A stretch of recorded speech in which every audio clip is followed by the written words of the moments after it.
시청자 여러분 안녕하십니까. 가뭄 피해가 우려되는 가운데 영서 지역에는 모처럼 단비가 내렸습니다. 강원지방기상청에 따르면 오늘 아침부터 지금까지 내린 비의 양은 춘천 11.6mm, 홍천 4.5, 철원 4mm를 기록하고 있습니다. 비가 내리면서 낮 최고 기온이 춘천 20.7도, 홍천 21.4도 등으로 어제보다 10도 이상 낮았습니다. 이번 비는 오늘 밤 대부분 그치겠고 내일은 춘천과 화천의 최고 기온이 26도까지 오르는 등 당분간 30도에 가까운 다소 무더운 날씨가 이어지겠습니다. 인제에서 한전 협력업체 직원으로 일하던 30대 청년이 지난 3일 전봇대에서 추락해 숨졌습니다. 유가족들은 안전장비가 불량이었고 안전교육도 미흡했다며 문제를 제기하고 있습니다. 김상훈 기자가 보도합니다. 인제군 서화면 서흥리의 한 전선 공사 현장. 지난 3일 오전 11시 반쯤 31살 송현준 씨는 8m 높이의 전봇대에서 배전 작업을 하다 추락했습니다. 송 씨는 곧바로 병원으로 옮겨졌지만 뇌사 상태에 빠졌고 결국 2주 만인 지난 17일 숨졌습니다. 송 씨가 추락했던 전봇대입니다. 유가족들은 송 씨가 착용했던 주상 안전대의 고리 불량으로 사고가 났다고 주장하고 있습니다. 안전대의 벨트와 고리가 짝이 맞아야 하는데 서로 다른 제품이어서 고정이 안 됐다는 겁니다. 유가족들은 송 씨가 회사 측에 장비를 교체해 줄 것을 요구했지만 제대로 된 조치가 없었다고 주장합니다. 아니란 생각을 한 거지, 아니란 생각을. 이렇게 사고가 나겠냐. 이렇게 생각을 한 거지. 그쵸. 근데 이거는 우리는 이걸 가지고선 생명을 담보로 일을 하거든. 네. 또 업체 동료가 사고 전에 송 씨에게 안전장비가 이상하다고 지적한 사실도 확인됐습니다. 아니 장비가 괜찮으니까 자기 돈을 주고 바꾸든지 회사에 얘기해서 바꾸라고 그렇게 얘기를 했어요. 협력업체 관계자는 송 씨가 장비 교체를 요구한 적이 없었고 불량이 아닌 새 장비를 지급하고 있다고 밝혔습니다. 또 원청인 한전 측도 안전장비 지급과 관리는 협력업체가 담당하고 있고 사고 당일 안전교육도 제대로 이뤄졌다고 해명했습니다. 인제경찰서는 송 씨의 주상 안전대를 전문 기관에 의뢰해 불량 여부를 확인하고 현장 노동자들을 대상으로 안전교육 실시 여부를 조사하고 있습니다. MBC 뉴스 김상훈입니다. 춘천시가 특례시로 지정되기 위한 첫 발을 내디뎠습니다. 하지만 법인 개정과 대응 논리 개발 등 해결해야 할 과제가 적지 않습니다. 백승호 기자가 보도합니다. 최문순 강원도지사와 이재수 춘천시장이 비공개 만남을 갖고 춘천 특례시 지정 등을 논의했습니다. 춘천이 특례시로 지정되면 재정 보전금이 확대되고 행정 권한이 강화됩니다. 한마디로 시민들을 위한 각종 사업을 정부의 간섭을 덜 받고 자율적으로 추진할 수 있다는 얘기입니다. 행정안전부는 특례시 지정이 가능한 지방자치법 개정안을 국회에 제출했습니다. 하지만 정부의 개정안으로는 춘천을 특례시로 지정하기가 불가능합니다. 특례시 자격 인구수를 최소 50만 명으로 못 박았기 때문입니다. 춘천시는 지역 특성과 여건, 발전 가능성에 대한 고려 없이 인구라는 획일적 기준이 문제라는 논리입니다. 결국 개정안으로는 전국에서 유일하게 강원도만 특례시 지정이 안 됩니다. 춘천시는 강원도와 함께 이런 불합리함을 알리고 정부의 정책 개선을 건의할 계획입니다. 분권과 분산을 주된 국정 운영의 방향으로 여기고 있는 우리 문재인 정부의 방향과 맞지 않다고 봅니다. 지역이 갖고 있는 그 특성들을 우선 고려해야 한다. 문제는 정부와 국회가 받아들일 수 있는 논리 개발입니다. 단순히 인구수가 부족한 강원도의 사정만 가지고는 설득할 힘이 부족합니다. 인구 20만 명 이상인 일본의 특례시 사례를 연구하고 정치력을 발휘해 대응 논리를 개발해야 합니다. 춘천시가 특례시 지정을 진정 원한다면 합리적인 논리 개발로 정부에 대한 설득 작업을 꾸준히 해야 할 것으로 보입니다. MBC 뉴스 백수호입니다. 속초 고성 산불이 발생한 지 2달이 돼가지만 원인 규명과 피해 대책은 미흡합니다. 피해 주민과 소상공인들은 더는 못 기다리겠다며 대정부 투쟁을 선언했습니다. 김형호 기자가 보도합니다. 산불 피해 이재민 30여 명이 고성경찰서 앞에 모였습니다. 산불이 한국전력의 전봇대 전선에서 시작됐지만 경찰 수사가 진전이 없기 때문입니다. 이재민들은 한전에 형사상 처벌을 물을 수 있는 수사 결과를 경찰에 촉구했습니다. 경찰은 방화범, 한전 관련자 모두를 즉각 구속하라! 구속하라! 구속하라! 구속하라! 정부의 피해 지원금도 턱없이 부족하다며 비판했습니다. 정부가 먼저 실제 피해액을 보상하고 한전의 구상권을 청구하는 실질적인 대책도 요구했습니다. 이재민들은 향후 국회에서 기자회견을 열고 한전 본부와 청와대 앞에서 집회를 열 계획입니다. 정부에서 준 거는 주택 완파 1,300만 원, 반파 650만 원 외에는 없습니다. 그리고 난 다음에 대출 받는 거하고 주택 같은 경우는 어느 정도 70% 보양, 그것도 정부에 주는 게 아니고 국민 성금이 거의 반 이상 차지했는 게. 산불 이재민과 중소소상공인들은 정부와 한전의 미흡한 피해 대책을 규탄하고 강도 높은 투쟁을 이어나가겠다고 밝혔습니다. 주택과 농업 피해가 큰 고성 지역에서는 비대위를 중심으로 손해 사정회를 통한 피해액 산정 절차가 준비 중입니다. MBC 뉴스 김영호입니다. 강릉의 수소탱크 폭발 사고는 수습되고 있지만 도내 수소산업에 대한 안전성 논란은 가라앉지 않고 있습니다. 강원도와 해당 지자체는 사업 추진에 영향을 주지 않을까 우려하고 있습니다. 보도에 조규환 기자입니다. 지난 23일 강릉에서 수소 탱크가 폭발한 이후 관련 시설에 대한 안전성 논란이 커졌습니다. 수소 경제를 활성화하려는 정부는 이런 움직임을 적극적으로 차단했습니다. 사고가 난 연구시설과 다르게 수소 자동차와 충전소 등은 안전하고 전례가 없는 사고였다고 강조했습니다. 정부 발표에도 불구하고 안전성 논란은 사라지지 않아 수소 산업을 육성하려는 지자체들이 난감해하고 있습니다.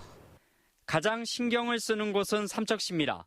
삼척시는 수소경제 도시로 도약하기 위해 2025년까지 인프라를 구축하고 산업단지를 조성할 계획입니다. 도내 처음으로 오는 8월 수소 차량 충전소가 들어서고 수소 자동차도 보급될 예정인데 뜻하지 않은 암초를 만나 여론 악화를 우려하는 분위기입니다.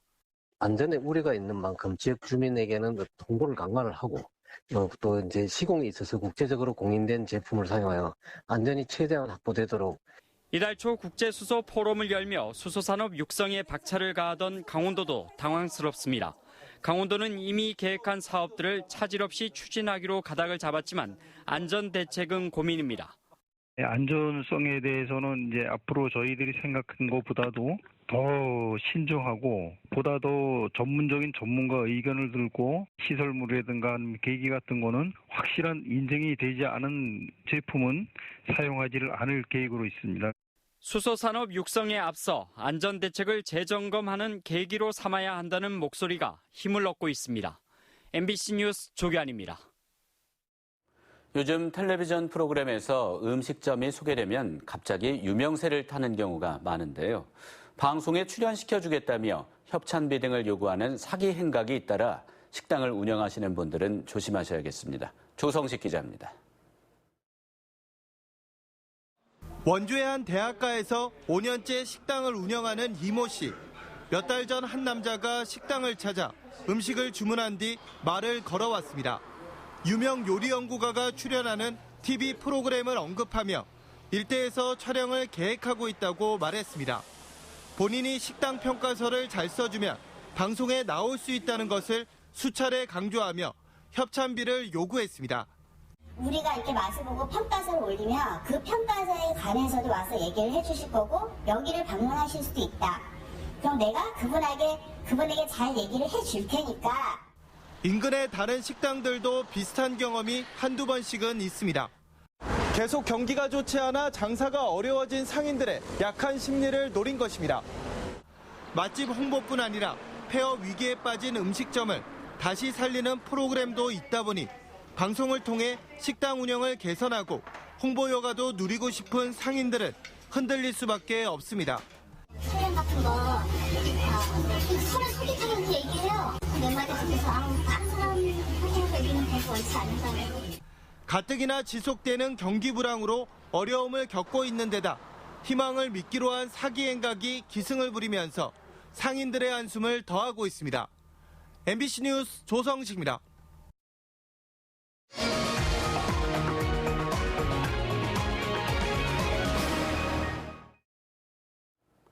교복 지원 사업과 관련한 도교육청과 자치단체 간 예산 분담 비율 협상이 다음 주부터 본격화될 전망입니다. 강원도교육청은 도의회를 통과한 교복 지원 조례안 공문이 오늘 도착했다며 이 조례안이 공포되는 다음 주부터 자치단체들과 분담 비율 협상을 시작하겠다고 밝혔습니다. 현재 도교육청은 교육청과 자치단체가 관련 예산을 절반씩 부담하길 원하고 있지만 강원도와 시군은 교육청이 전체 예산의 70%를 부담하길 바라고 있습니다. 한탄강 상류에 위치한 철원 직탕 관광지가 4계절 체류형 복합 관광지로 개발됩니다.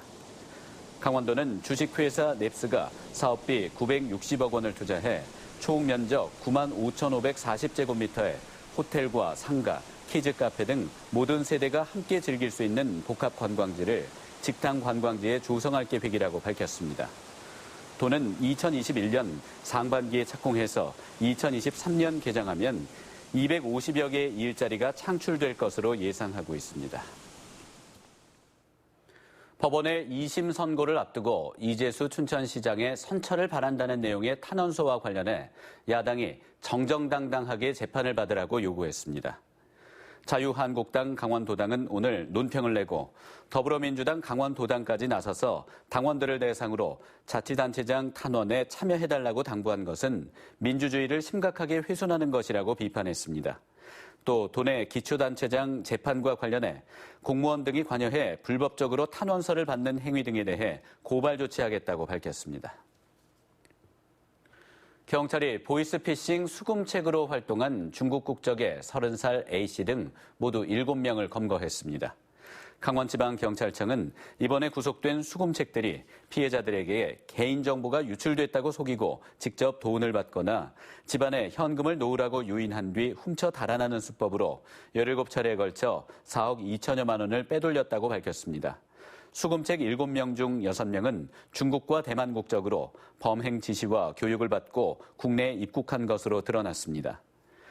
한편 올해 도내에서 발생한 보이스피싱 범죄는 467건으로 피해액이 63억 3천여만 원에 이릅니다. 경찰이 응급 환자 없이 고속도로 등에서 과속과 난폭 운전을 한 혐의로 사설 구급 차량 운전자 55살 A씨를 입건했습니다. 강원지방경찰청에 따르면 A씨는 지난 25일 춘천 시내부터 서울 양양고속도로까지 61km를 운행하며 앞서 가던 차량을 상향 등으로 위협하고 시속 160km까지 속도를 낸 혐의를 받고 있습니다. 경찰이 A씨의 차량을 정차시킨 뒤 확인한 결과 구급차 안에 환자는 없었습니다. A씨는 경찰에 환자 이송을 마치고 복귀하던 중 도로 정체가 빚어지자 이를 피하기 위해 사이렌과 경광등을 울리며 달렸다고 진술했습니다. 재난과 전쟁 등 위기 상황에서의 대응 능력을 점검하는 을지 태극 연습이 오늘부터 나흘 동안 도내 각 시군을 포함해 전국에서 실시됩니다. 주요 역이나 터미널 등 다중이용시설에서 지진이나 테러에 대비한 주민 참여 훈련도 실시될 예정입니다. 을지 태극 연습 기간 도교육청은 안전체험관을 운영합니다. 안전체험관에서는 심폐소생술, 방독면 착용, 비상식량 급식 등 재난 위기 대응을 위한 다양한 체험 프로그램들이 진행됩니다. 춘천 배후령 옛길 일대가 영하 촬영으로 다음 달 3일부터 사흘 동안 교통 통제가 이루어집니다. 강원영상위원회는 영화 블랙머니 촬영으로 배후령 옛길 일대가 다음 달 3일 오후 4시부터 10시까지는 차량 부분 통제, 밤 10시부터 다음 날 오전 4시까지는 전면 통제된다고 밝혔습니다. 또 6월 4일 오후 4시부터 5일 오전 4시까지도 차량 통제가 이어질 예정입니다. 강원영상위원회는 불가피하게 차량 통제가 이루어진다며 촬영 시간 준수 등 주민 불편을 최소화하도록 노력하겠다고 밝혔습니다. 춘천시가 상수도가 공급되지 않아 지하수를 쓰는 모든 가구에 대해 수질 검사를 벌입니다. 춘천시는 사북면과 북산면, 동면과 남면 등에서 지하수를 쓰는 737가구에 대해 수질 검사를 벌입니다. 이상으로 뉴스데스크 강원을 마칩니다. 함께해 주신 여러분 고맙습니다.